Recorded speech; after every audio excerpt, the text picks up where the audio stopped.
Hello, and welcome to another episode of Just Jesus. Well, this past week I was traveling on I-465, and for those of you all who do not live in central Indiana, I-465 is an interstate that loops the city, and it's at least 3 lanes wide, and in some places it's 5, 6, 7 lanes wide, and the legal speed limit is 55 miles an hour, but typically the only time you see 55 miles an hour is when you're accelerating on the on-ramp or decelerating on the off-ramp. And if you're not doing 65 to 70 miles an hour, people will get up behind you and tailgate and flash their lights at you and honk their horn um, and generally scream and holler at you to get out of the way. And so one day last week, I was traveling probably between 65 and 70 miles an hour, like everybody else, and I happened to look in the rearview mirror, and here's a car that's coming up, and they're weaving. The car's weaving in and out of traffic, no turn signals, and he went by me like I was standing still, and I could see him for a little while up in front of me again, just weaving in and out of traffic. And it's probably a product of my age and hopefully my maturity.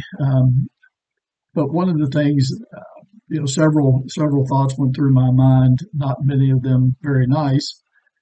And one of them was, well, I don't do that.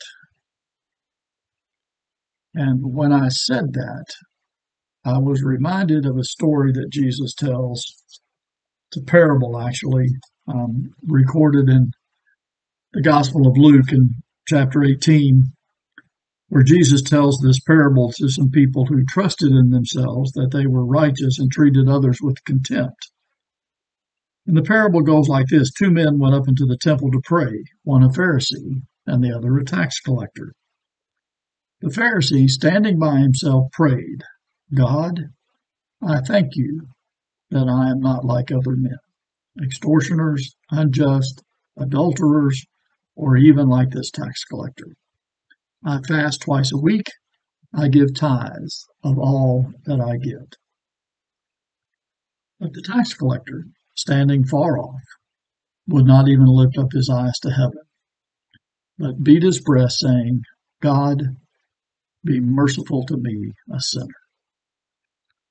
I tell you, this man went down to his house justified rather than the other. For everyone who exalts himself will be humbled, but the one who humbles himself will be exalted. And again, when that car passed me and kept weaving in and out of traffic, one of the things that I thought to myself was, I'm glad I don't do that. At least I don't drive like that nut. And it's somewhat easy for us to justify our inappropriate behavior by comparing ourselves to other people that exhibit even more inappropriate behavior. And Jesus tells us that we ought not to do that. We ought to be like this tax collector who begged for mercy because he's a sinner. The other thing that I thought about was that I am continually amazed at Jesus's ability to love people, to love everyone.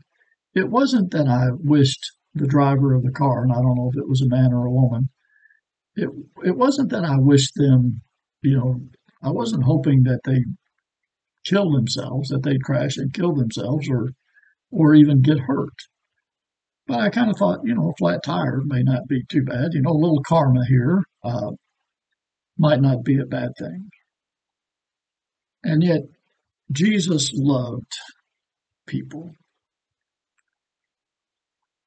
Even when he was frustrated with them, even when he was exasperated with them, he still loved them.